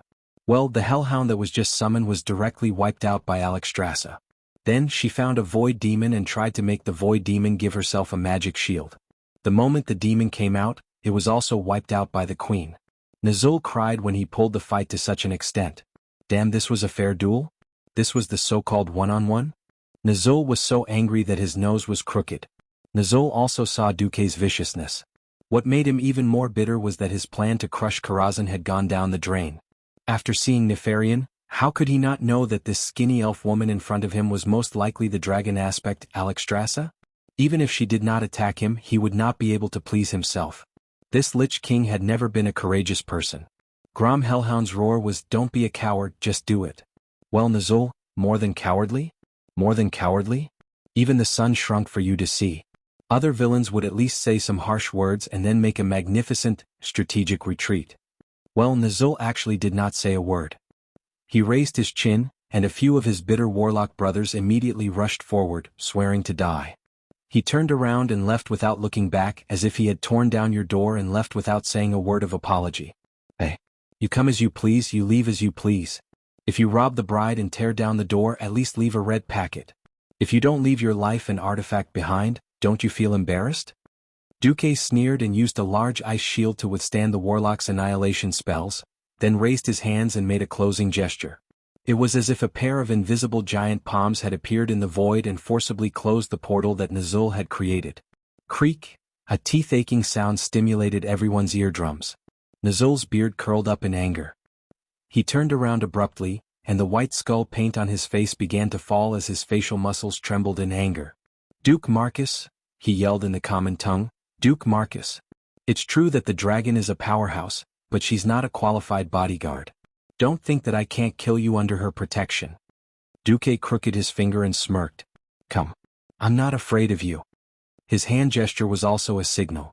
Almost as soon as he moved his finger, the Windrunner sisters behind him made their move.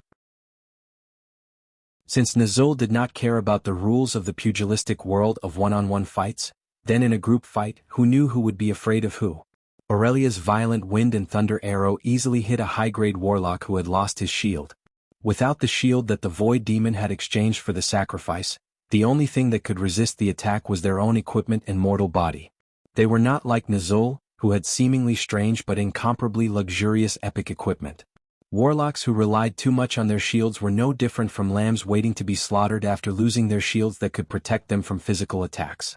The wind and thunder arrow directly exploded the head of a warlock, and even the broken part of the cervical vertebra was charred black.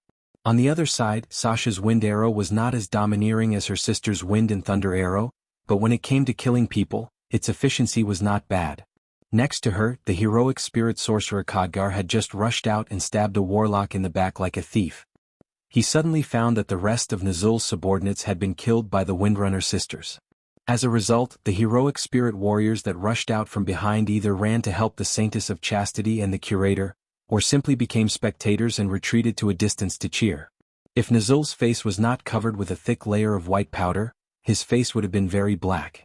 Nazul was very afraid of death, but he found that when he had nowhere to retreat, he was the kind of person who would burst out with unlimited potential.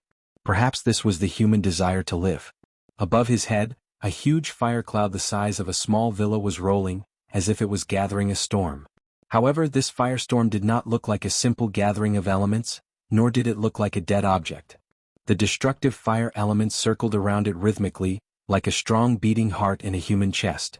The fire cloud absorbed the energy from the void elemental realm, and every beat was like the deep breath of a giant dragon, mixed with wind, thunder, and fire. Nazul's magic staff in his right hand guided the fire cloud, and the skull of Ghoul, Dan, in his left hand continued to pour even more mana into the fire cloud. Even if this fire cloud was not a dragon breath, it was still similar to the dragon breath of a dragon aspect. Oh. Seemingly aware of her rudeness, Alexstrasza finally used a handkerchief to wipe the soup off her mouth, and immediately set her eyes on Nazul. A Breaking Dawn mystic already had the ability to hurt a dragon aspect, and with the help of a divine artifact, this was enough to pose a threat to a dragon aspect. The queen could not help but narrow her eyes. "Duque, it's fine if you want to act cool, but don't go overboard." Because the entrance to Karazhan had been changed, the battlefield was now on the huge balcony where the knight's nightmare had been near the broken staircase. At this moment, the sky above the balcony seemed to be divided into two distinct sides. On one side, there was a red curtain of destructive flames that lit up the atmosphere. When the fire cloud rolled and rolled, the high-temperature flames seemed to be able to burn through the sky of Karazhan, and even the illusory space behind them had to be ignited. The other side was illusory and blurred. Half the sky was flashing with purplish-blue arcane light, and delicate mage hands were turning from illusory to real. This process was neither fast nor slow, and people could easily see that these hands were not only holding magic staffs that everyone had seen before, but also some that they had not seen before. Does Duque have so many magic staffs? Sasha was a little confused. I don't know. I only recognized the Grand Marshal's battle staff, and the Jordan's staff. Aurelia was also confused. Today, Duque was holding the Tidahak Step of Time, with 4 sharp horns. It was completely black, and the body of the staff emitted a blue and white light. And floating around him were all the magic staffs that he had sealed in the corner of his memory. Nizul, Duque said softly and then said, "This move is a special gift for you. The name of the move is very suitable for you, and that is, Unlimited Staff." You're tuning in to the Han Li's Wuxia Chronicles YouTube channel. We're so grateful for your support, and don't forget to subscribe to join us on this incredible journey through captivating stories. Your generosity through donations truly makes a world of difference, as it's the primary source of revenue that allows me to expand and enhance this channel for you. Thank you from the bottom of my heart for being a part of this adventure.